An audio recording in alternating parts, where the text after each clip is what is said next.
Hello everybody and welcome back to Conservative Lady Talk. I am Percy, your forever host, and today we're going to be talking about one of my favorite things that I know is going to piss almost every woman off who watches. Today we are talking about toxic femininity. This is actually going to be a series, just because there is just so much to go over to talk about for you poor men who honestly get victimized by this toxic femininity. So why don't we just start off talking about what femininity is. Femininity is just, being feminine. But there's this plague that we have had for quite a while now. And no, I'm not talking about COVID, though that's not really a big issue. My opinion versus yours kind of a thing. But toxic femininity is defined when a woman uses their gender to obtain certain privileges. And today's certain privilege that we are going to be talking about is abuse and lying about being sexually assaulted. So a good example that I actually got from Urban Dictionary. I know it's the worst place to find that, but I got the definition from a more reputable website. One of the examples they have given is toxic femininity is abusing or physically assaulting men and then using your woman card to get out of getting hit back, which you should. If you hit a man, he should be able to hit you back, eye for an eye, or getting into trouble. So let's just say, you beat the hell out of your husband, right? You're just sick and tired of him acting like an asshole, so, you just decide to whoop on him. Well, he's not going to be able to hit you back because legally he's going to serve more jail time than you, and he's going to get charged with domestic violence. Well, you might just get charged with assault. Again, that's another legal bullshit issue that we will eventually get into. Or getting into trouble. I personally have experience with this. Not that I ever abused a male partner, but in my personal life, I had two adults, and one of them was very, very aggressive and violent towards the male figure. And the male figure at one point ended up restraining this so-called woman, and instead he got charged with domestic violence and almost lost his entire life pretty much, including kids, career, housing, the ability to own a firearm. Pretty much that woman did everything that she could to try to infringe on his rights, and pretty much tried to destroy his whole life, which, if you ask me, is selfish and disrespectful.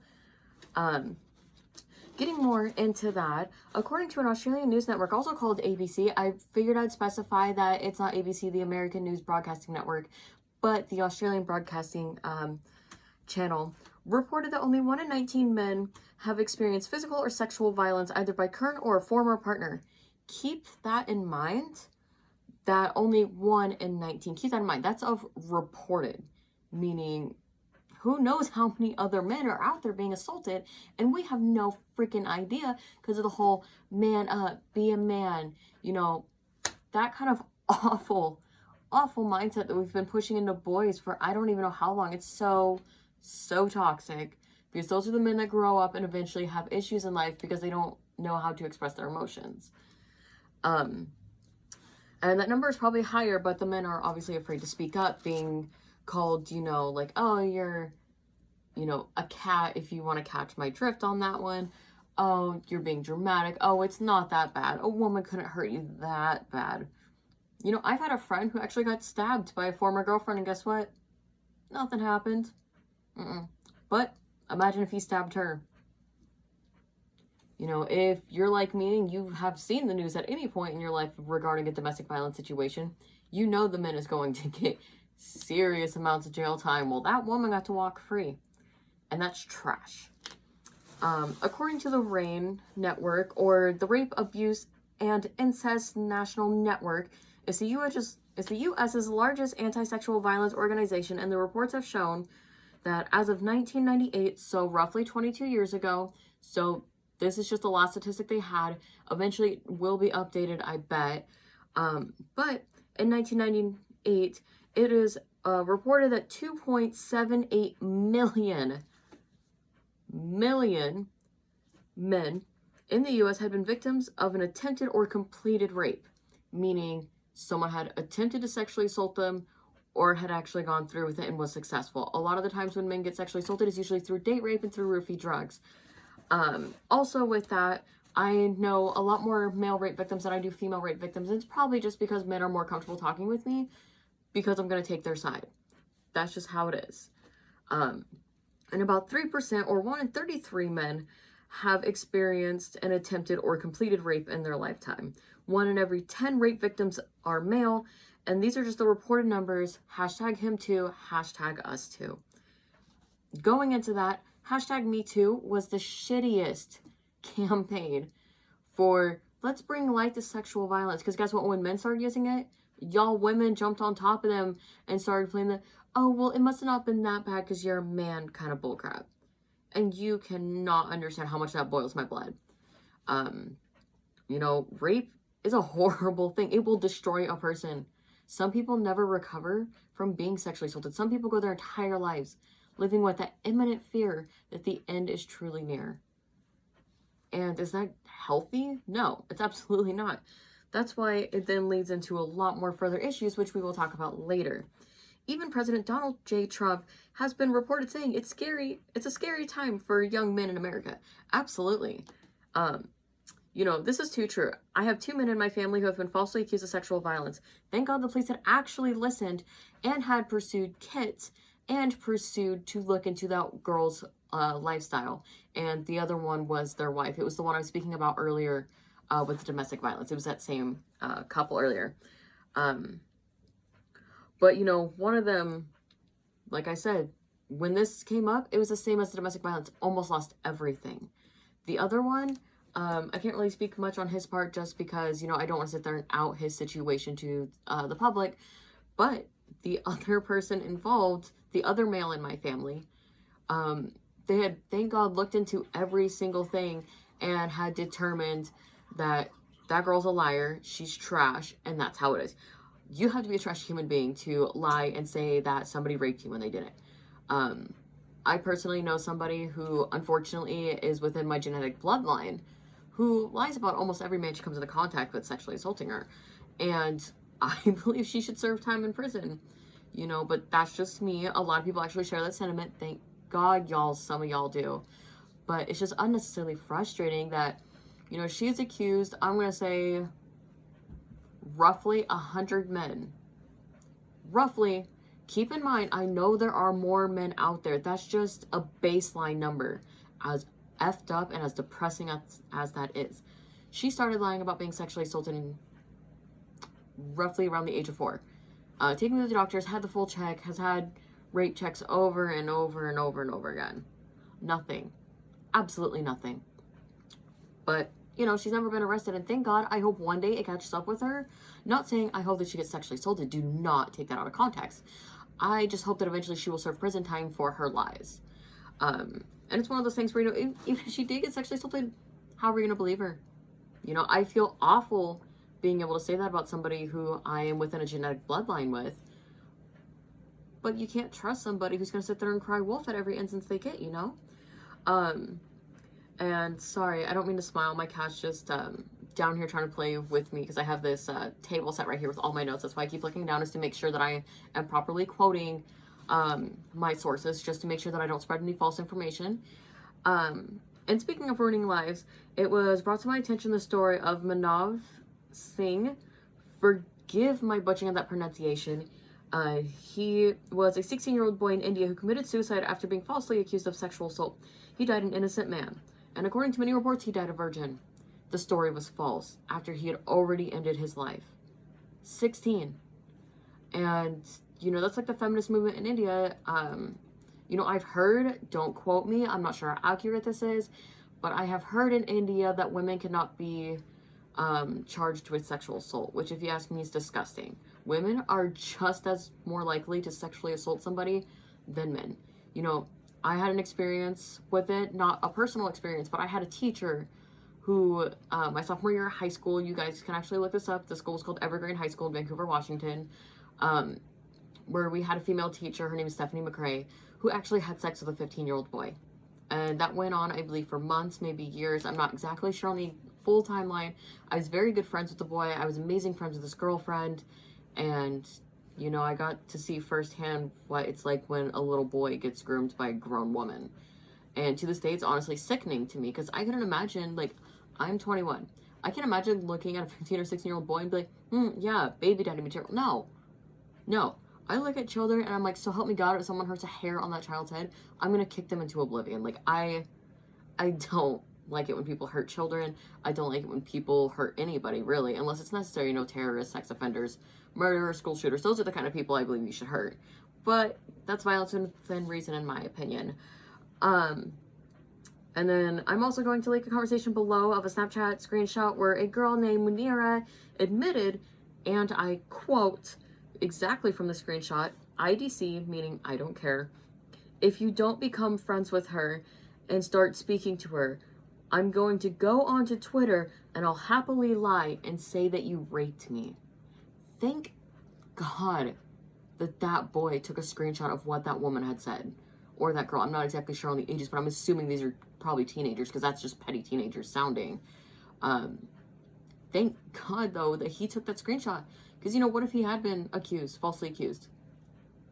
Without that screenshot, you know, he wouldn't have been able to prove all of that. And like I said, I'm going to put a Google Docs with all of my sources in chronological order in the video. So, you know, it's going to have the first thing with the top definition of toxic femininity all the way up to the end of this.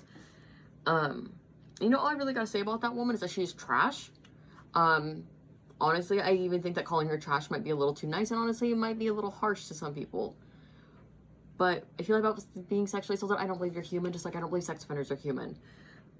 Also, if you're a male figure, your chances of being falsely accused go up substantially. When I say that, I mean obviously presidents. I mean, come on. We've had the first Bush. I think that's George W. Bush.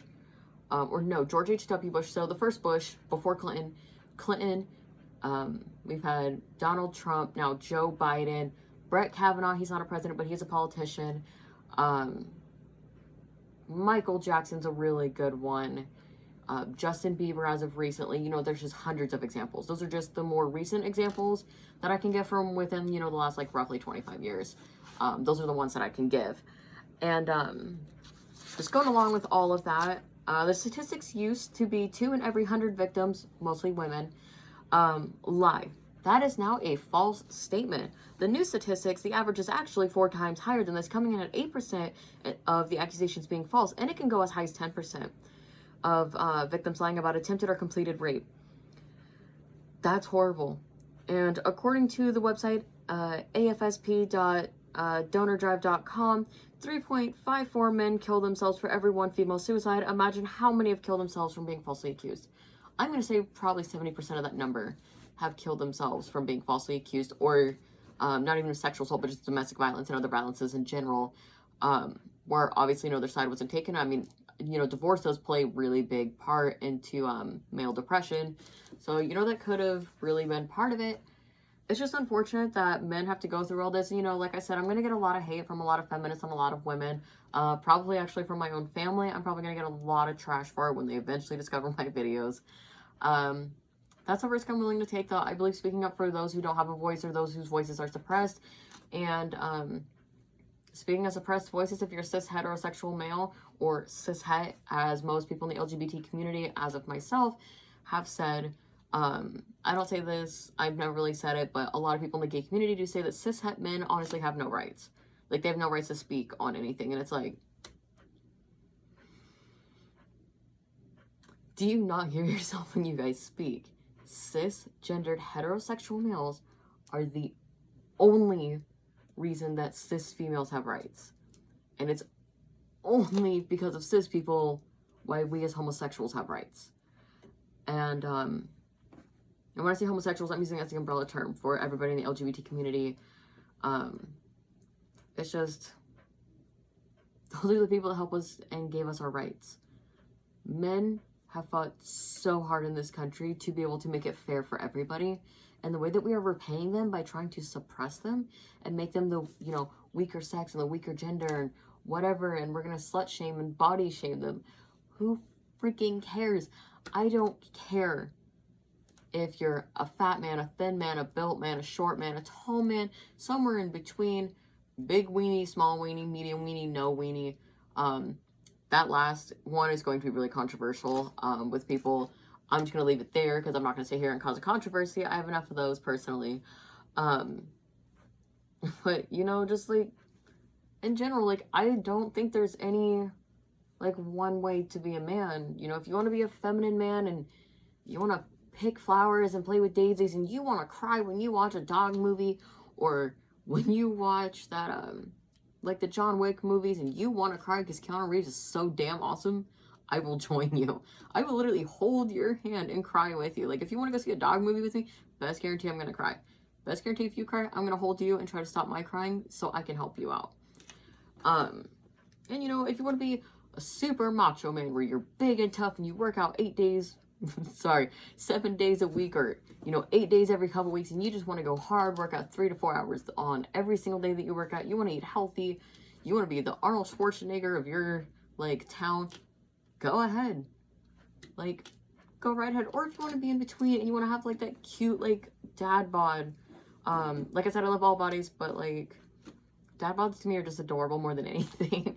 But, like, just like these cute, like, little dad bods, and, you know, you just want to be a little chunky, and, you know, maybe you want to look a little lazy and let your hair grow out, or, you know, have a little bit of facial hair, and, you know, just do all that. You know, just be you. Like, you men are so amazing, and unfortunately, I don't understand why women can't understand that. Without you guys, they wouldn't exist.